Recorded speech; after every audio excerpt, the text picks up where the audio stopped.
It's so nice to have Jack Hanna and his wife Suzi from Montana and Bigfoot. Thank you for joining us today. Oh, it's a beautiful place to be joining you. Indeed it is. Indeed it is. And it's so much fun to watch your program on the David Letterman Show and all of your series. You've traveled around the world. We thought it would be fun to sit down and talk about your backgrounds and how you ended up in Montana and what you do when you're here in Montana. But Jack, I'd like to go first to you and find out, maybe from your childhood, where you grew up and what got you interested in spiders and snakes and things that crawl around. Well, I was raised in Tennessee on a farm outside of Knoxville, on a little farm there on 10 Mile Creek. And I was about 8 years old, like a lot of kids, just would go out and collect everything, little fish, and put them in my mother's commode bowl, which she didn't like. And then they gave me two little goats, Sparkle and Bugle, my first animals, along with Petey the parakeet. And that's how I kind of started. And then I went to work for veterinarian when I was 12. Worked for 4 years there cleaning cages. And he just couldn't believe I just kept cleaning cages. So he said, would you like to go with me to the zoo someday? He took care of a little zoo there. I went to that zoo when I was 16. I said, someday I want to be a zookeeper. And so I lived that dream. So some kids today said, you can't live dreams, you can always live a dream. And I dreamed to be a zookeeper, and that's how the whole thing started. Went away to school and had donkeys in the meantime at my house in our farm in Tennessee, and then just kept trying to, and I actually went away to school and tried to take a donkey to school. They wouldn't let me. My high school, I went away to Pennsylvania. And then I met Suzi in college at Muskingum College in Ohio. She was a cheerleader, and I played a little bit of football. And so that's where we met, and she loved the animals. We had Doc, the donkey, there. And so we got married. I've been married 37 years, and we have 3 girls and 5 grandkids.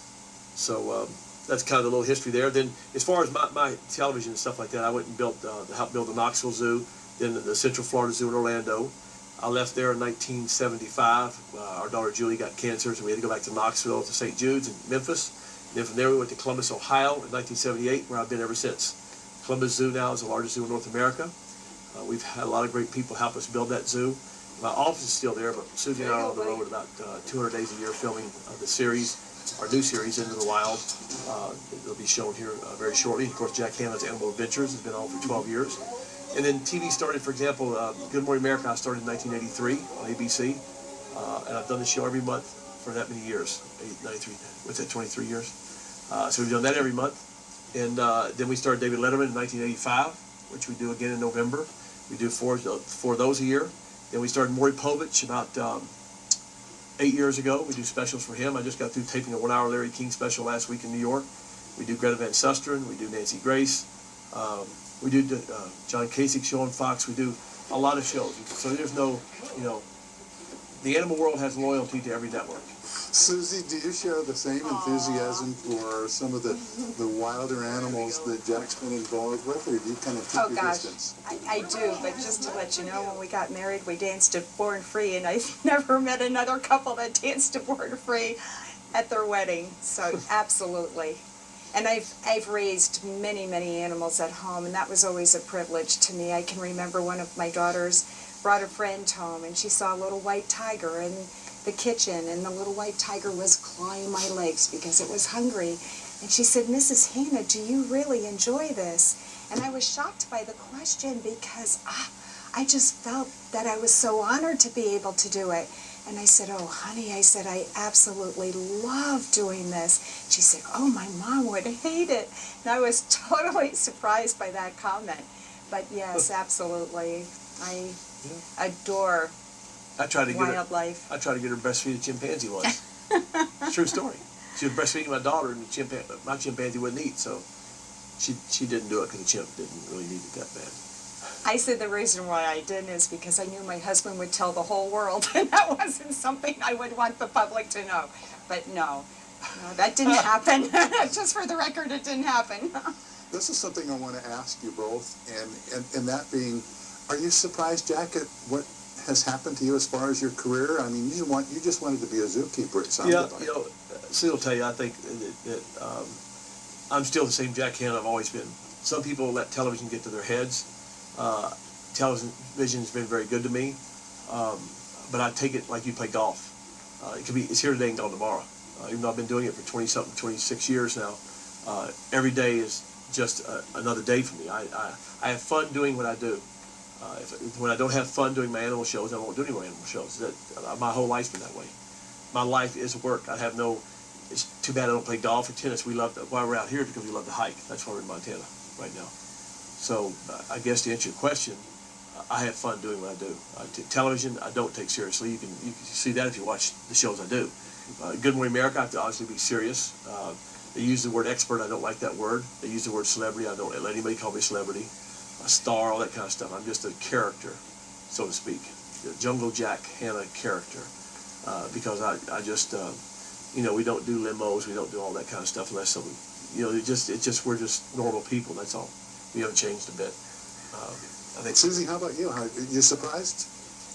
Totally surprised. I really am. But to answer part of that question as well, I think since Jack's been in the business, you do come across quite a few people, and you see those people that do place themselves on top of a pedestal, and then you see the people that don't. And Charlie Gibson and Diane Sawyer are so incredible and so wonderful, and they never put themselves on a pedestal, and you appreciate that so much. And then when people do, you realize, oh wow, you'd never want to be like that.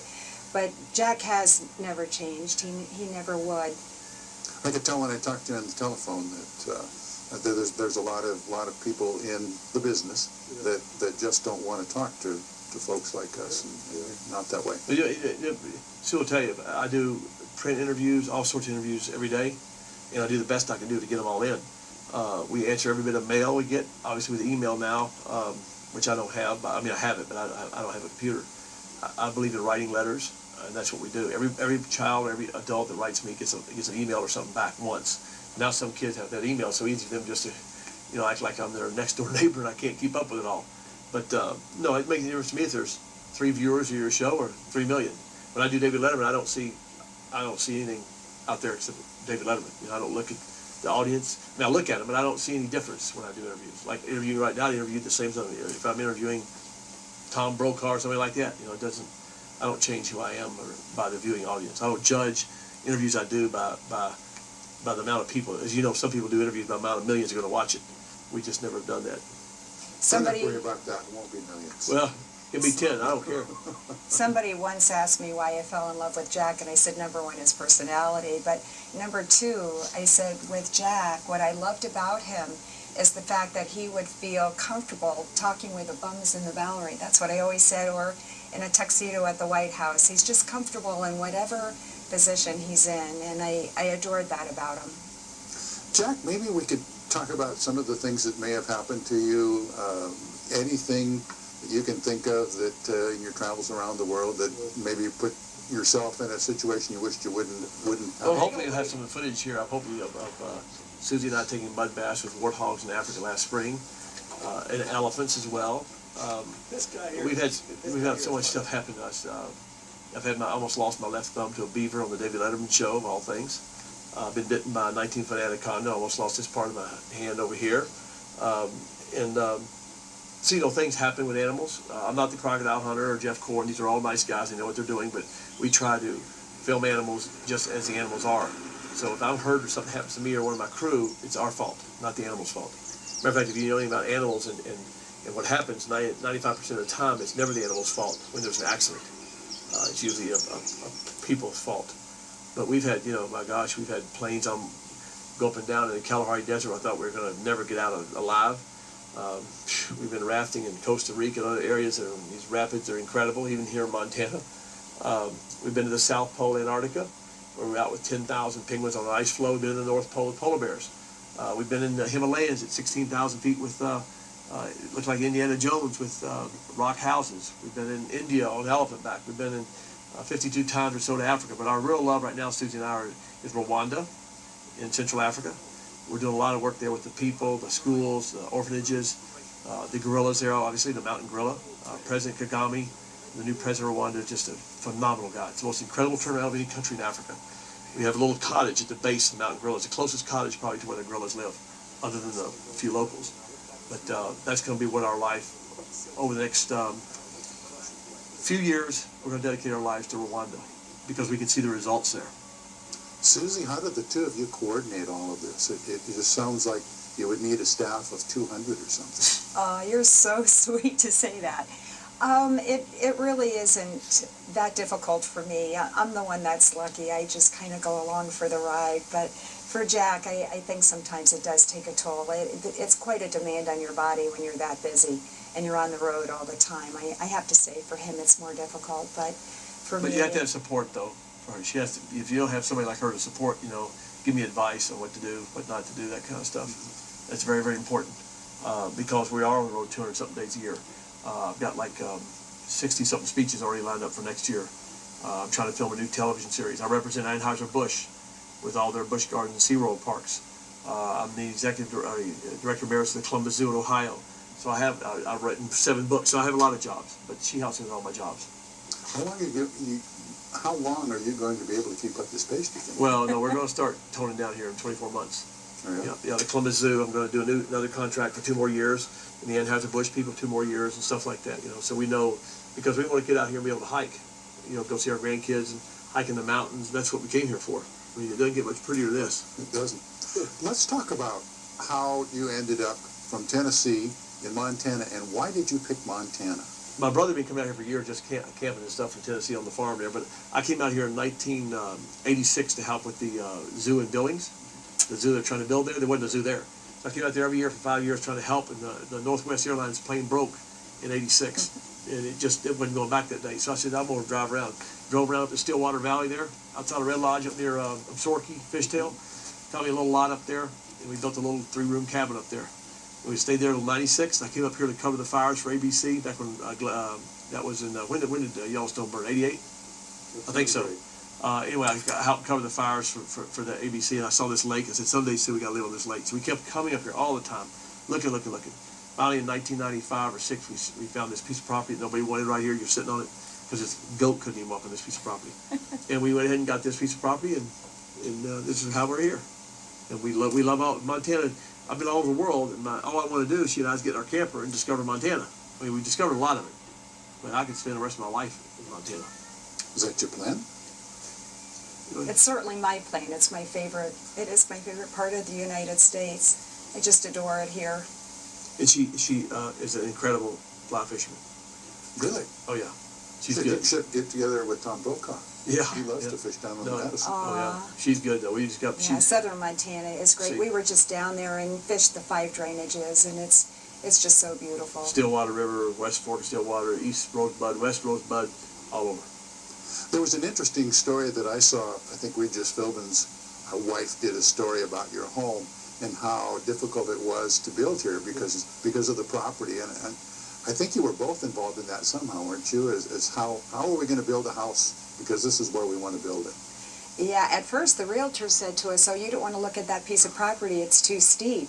And Jack said, "Well, we don't mind steep." And we thought if we can just find a builder that would be able to build on it, it would be great for us.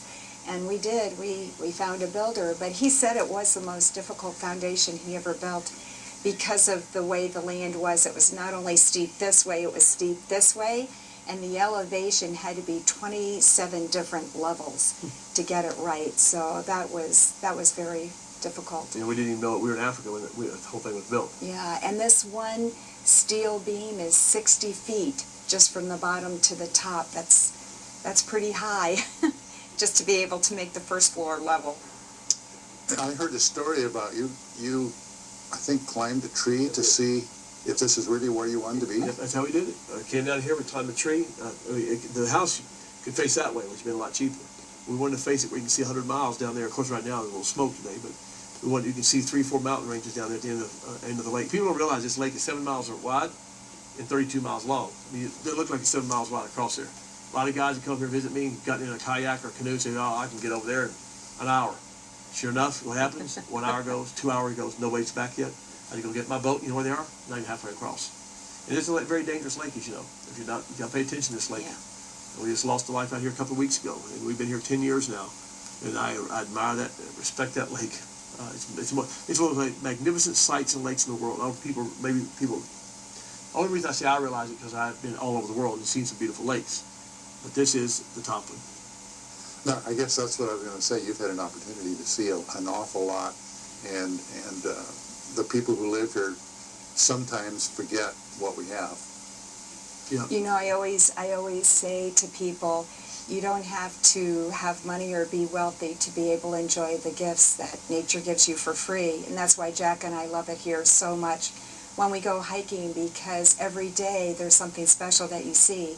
And this morning, just sitting outside, we saw hummingbirds. My daughter saw a deer with 2 fawns. Today? And just right before the interview, she said, "Mom, I looked out and I saw a deer, and she had her 2 fawns there with spots." I was so sorry I missed it. So we get a nice kick out of that. Yeah, and when Jack and I hike Mount Aeneas in the Jewel Basin, one of the prettiest places I've ever been, and when we get to the top, I always have such an ethereal feeling. I feel I'm on top of the world because it's a 360. And the last time we did it, we saw mountain goats up there. We saw 11 in the snow. It was great. But every time we take a hike, there's always something that we see that we've not seen before. So And you can imagine what all we've seen. I mean, it's amazing how excited people can come out here. People come and visit us, and we see a bald eagle fly by. Our osprey had 2 babies on our property over here. We see all this, and we start jumping around, and people look at us like, "What in the world, you crazy?" You've seen lions, elephants. We've seen every creature that almost is, not every creature, a lot. We've seen things people would, it's unbelievable. To me, for seeing a bald eagle or a deer out here with babies is just as exciting as an elephant. And the wildflowers, my goodness, the wildflowers are absolutely incredible right now. And up in Glacier, every week you go, you see different wildflowers. It's really just so beautiful. Times have changed a little bit here in Montana. I grew up in Cutbank, so we used to go to Glacier every other Sunday. And there used to be bears walking out on the highway. You don't see that anymore. And so maybe, Jack, your take on what's happening in Montana as far as wildlife. You know, Montana's kind of like Florida in a way. Florida, as you know, has 4,000 people a week going there. Montana's not quite like that. Montana is, they say, the last great place to be discovered. And it is, but it is being discovered, as you know, very quickly, especially this valley here. Let me put her down just a second if I could. No, let me put her here. There you go, sweetie.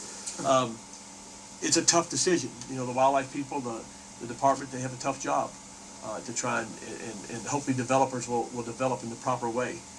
The Avrils are getting ready to develop something up here. They have 2,000 acres. They're getting ready to put just 350 homes on that, you know, which is pretty good.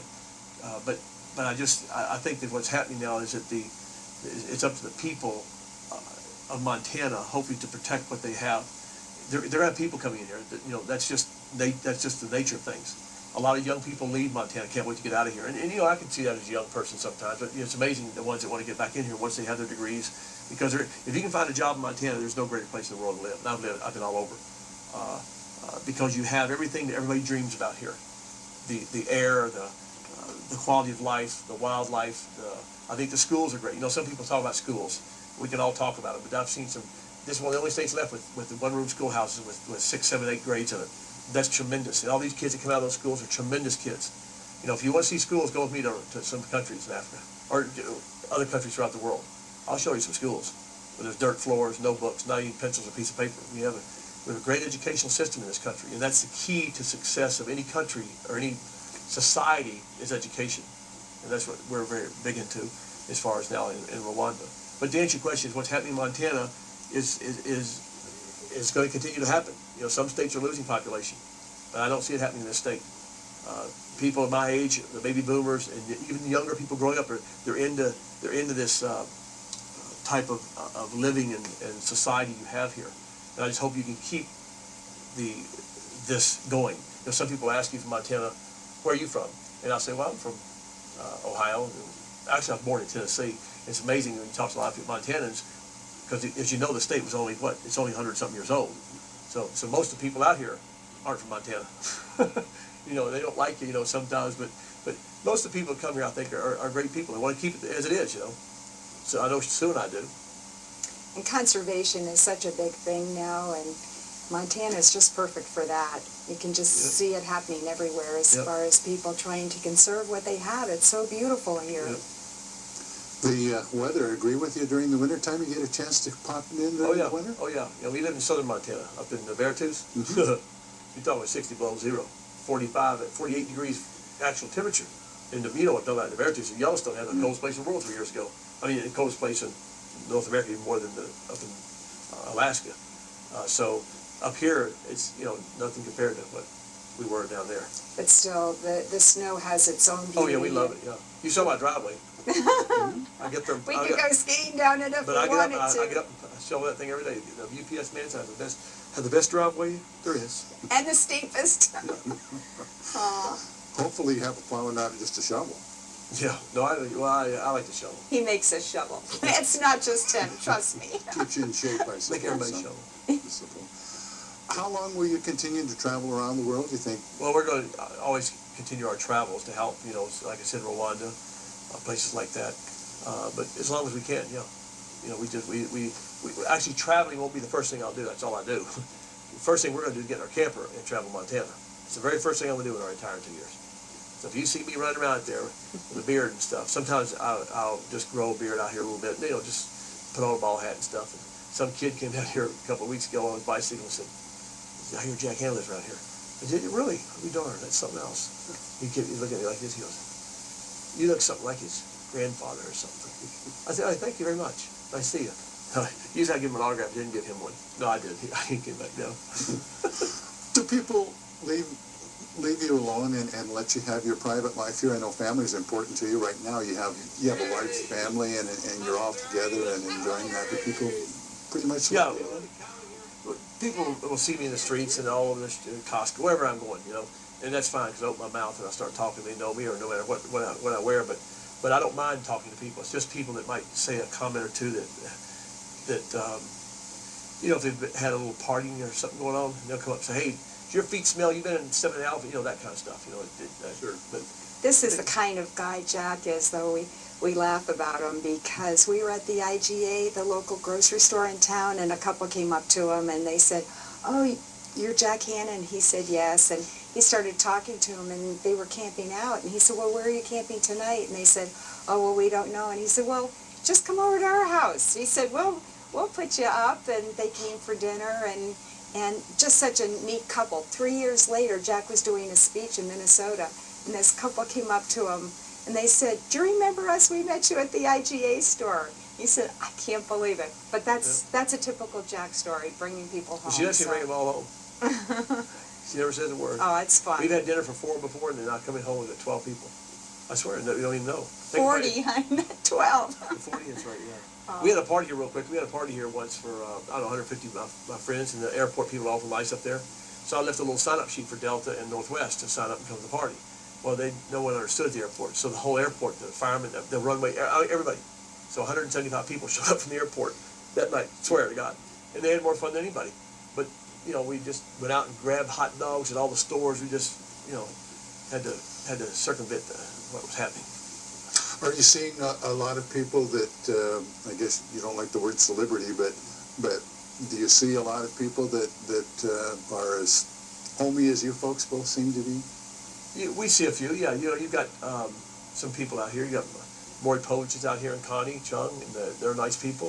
Of course, they're more of a celebrity status than we ever are, but they're nice people. Got Phil Jackson across the lake here. No one bothers him.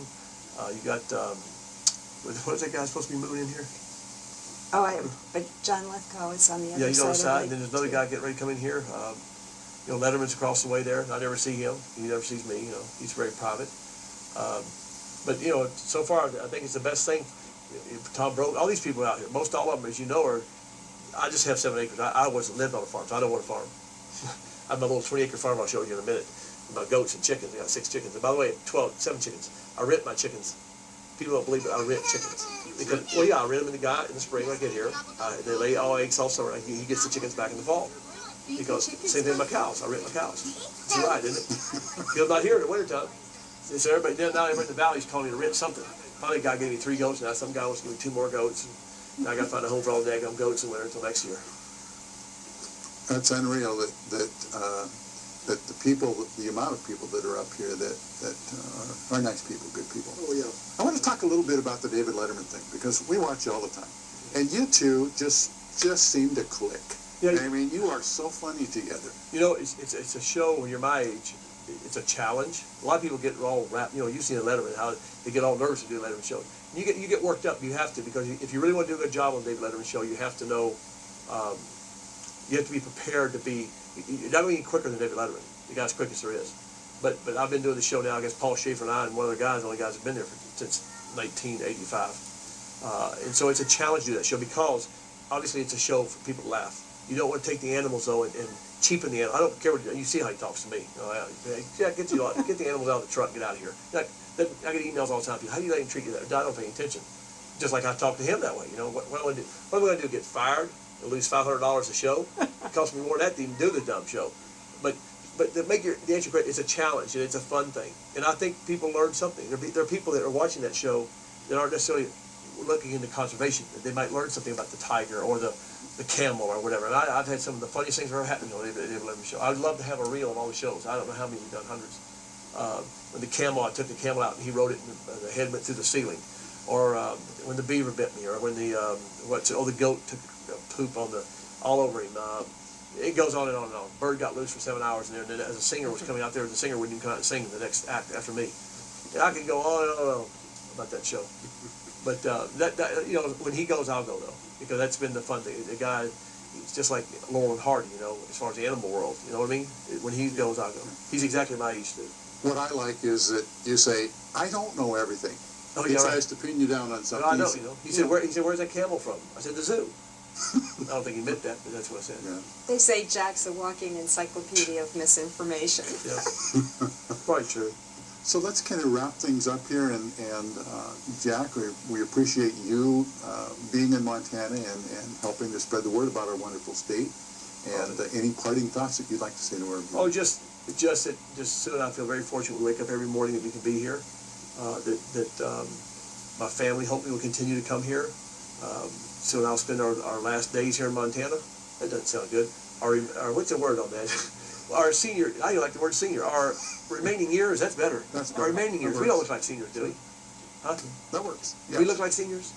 No. Thank you. Okay. Anyway, so that's what I hope. I really do. I just hope Montana stays to be Montana. It's going to be tough. I think everybody works together for the right purpose, then Montana will continue to be what it is today. But we've been in Montana for 22 years now, and it's gone by so fast. Oh, my goodness. But I'll tell you what, we've enjoyed each and every single day. Oh, wow. Suzi, it was a surprise because I didn't know that you were going to let us talk to you, too, so that's been a wonderful treat. Thank you so much. Thank you both, and I hope you enjoy your summer here in Montana. Thank you.